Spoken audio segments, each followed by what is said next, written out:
Our final guest of the morning is the chairman of the National Republican Congressional Committee. Congressman Tom Emmer has the task of growing the number of Republicans in the House this election cycle. Welcome, Congressman. Morning, Bob. Hope you're well. Listen, I want to get your reaction to last night. Day one of the convention, some say it was very dark. Others counter, wait a minute, we've got to make this a choice, not a referendum. What was your reaction to day one? Well, I thought it was a fantastic presentation. Nikki Haley was amazing. I thought Donald Trump Jr. did a fantastic job. Tim Scott was he was something special. And the only people that are saying it was dark are the people who oppose and don't like this president, and quite frankly don't support where we're going. And I read an Associated Press article this morning that said they spent the night misrepresenting Joe Biden's positions. Again, I thought it was very positive. You've got people that the president is introducing that he and his administration have saved from bad places. You got people who escaped socialism in Cuba. I thought it was a very positive, very uplifting first night. The story of the year, of course, is COVID-19, and a recent poll shows the approval level of President Trump's handling of the pandemic is 31%, which is obviously quite low. Do you think the president's done a good job on COVID-19, and why are those numbers so low? So actually, I think that as a country, we've done some unprecedented things.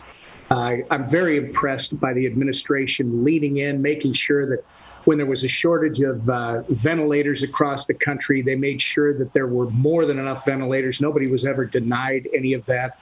I think the administration trying to build up a national stockpile, which was they inherited in a depleted state. I think everybody, whether it's the federal government or the congressional members of Congress, at least through April, May, I think everybody has really pulled together when it came to the response to COVID. And we're going to disagree on some, I think, some details. But overall, I think we're moving in the right direction. And hopefully these therapies and possibly even a vaccine we'll see in the not too distant future, which will mean a lot.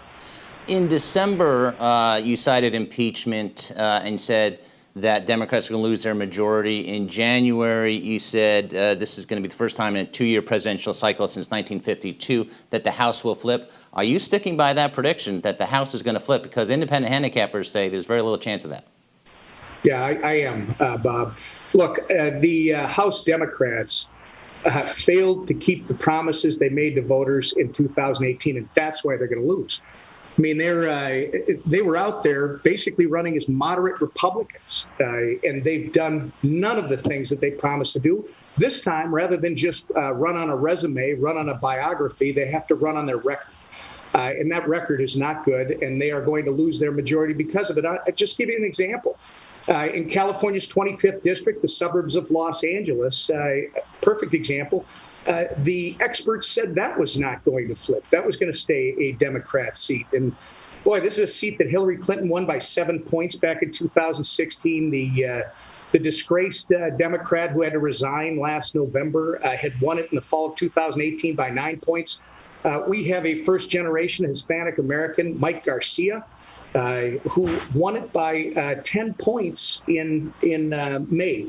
That seat, I think, is a bellwether for what you're going to see in the fall, since we have now 43 Democrats sitting in seats that are actually positioned better for our Republican candidates than that one in California 25. And we only need 17 to flip the House. So I'm still very bullish on it.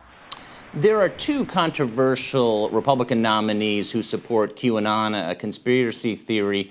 Marjorie Greene in Georgia, who is favored to win, Laura Loomer in Florida, who is expected to lose. Have you talked to either of these candidates since they won the nomination? I have. And do you support their candidacy? Actually, the voters are the ones that support them, and they won their respective primaries. So obviously, the people in those districts support those two candidates. Will NRCC getting involved in those districts at all? Well, I mean, one of them is an R plus 26. So the conversations that we've had basically are congratulations and let us know how we can be of assistance. And right now, I think both of the candidates that you're talking about, by the way, Bob, we've got of the 435 districts in the U.S. House of Representatives, we are contesting almost 425 of them.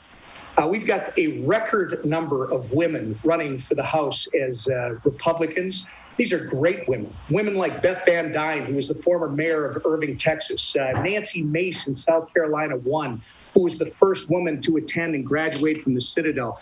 Just amazing stories all across the country. We've got a record number of minority candidates running as Republicans on the general ballot. People like Burgess Owens in Utah 4.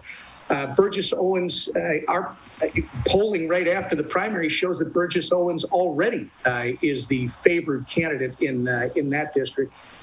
So, look, we've got a great slate of candidates all across the country. And again, we've got House Democrats who failed to keep the promises they made to voters back in the fall of 2018, and that's why they're going to lose their majority. As far as money, Democrats do have, House Democrats get, and they're in the majority, and this is normal that they have a big cash advantage. Are you urging the RNC to help House Republicans by giving to the NRCC and other candidates? Actually, we've done very well at the NRCC. We're not going to have their money. We're going to have enough money.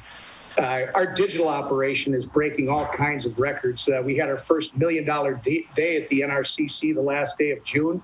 We had our second $1 million day in history the last day of July.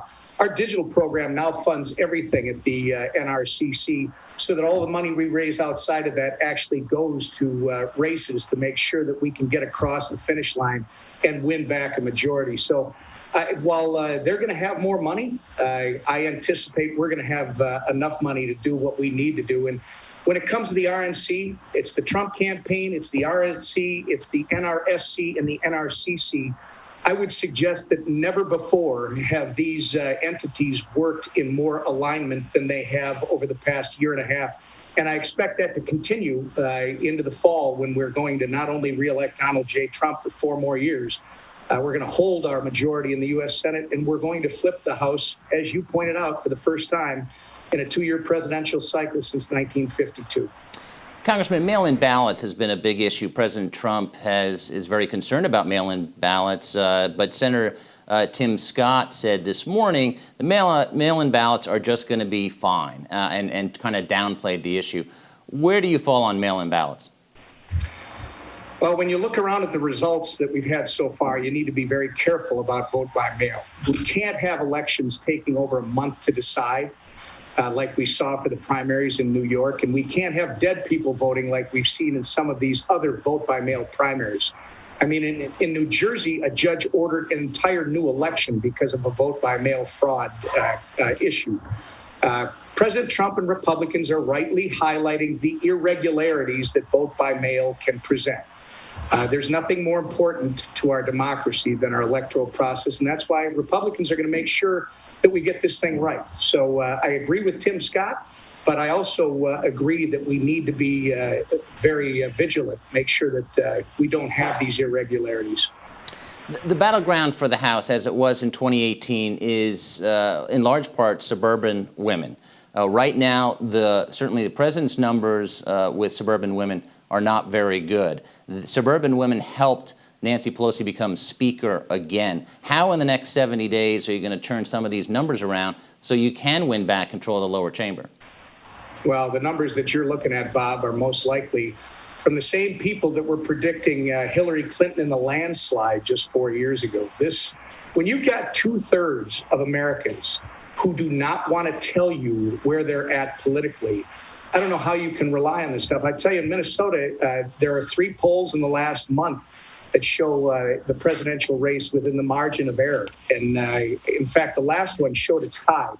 If that's the case, I would suggest to you that the president is running 5 points ahead at this point. So really, it comes down to this. Who's best prepared to rebuild the American economy? Well, it's Donald J. Trump and the Republicans. And who's going to keep you safe? Who's going to keep you safe? Who's going to end this anarchy and the rioting in the streets, the destruction that we've seen, the violence? Again, I believe the choice is pretty easy. The Republican Party, Congressman, has struggled to come up with a comprehensive health care plan, and obviously that's a key issue right now in the era of COVID. The president has been saying in recent weeks that the party is going to have a health care plan. It was going to happen a couple weeks ago, and then it's going to happen by the end of this month. Are we going to see, for the first time in many years, a one big plan from Republicans on health care, which Democrats do enjoy? They enjoy the poll advantages on health care. I'm sorry, they enjoy the what? They have polling advantages on health care. They've done well. If you look at the polls now, taxes and the economy, Republicans do well, but health care is generally a Democratic stronghold. Listen, House Democrats, this is a perfect example. They promised they were going to do something in this regard. They have done absolutely nothing. The only solution that they have, and they can't seem to acknowledge whether they're for it completely or against it, is the government takeover of our healthcare system. Socialized medicine is their answer.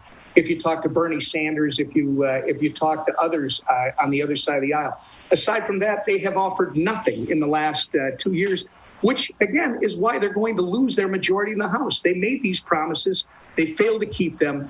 They now have a voting record, and that voting record is not very good.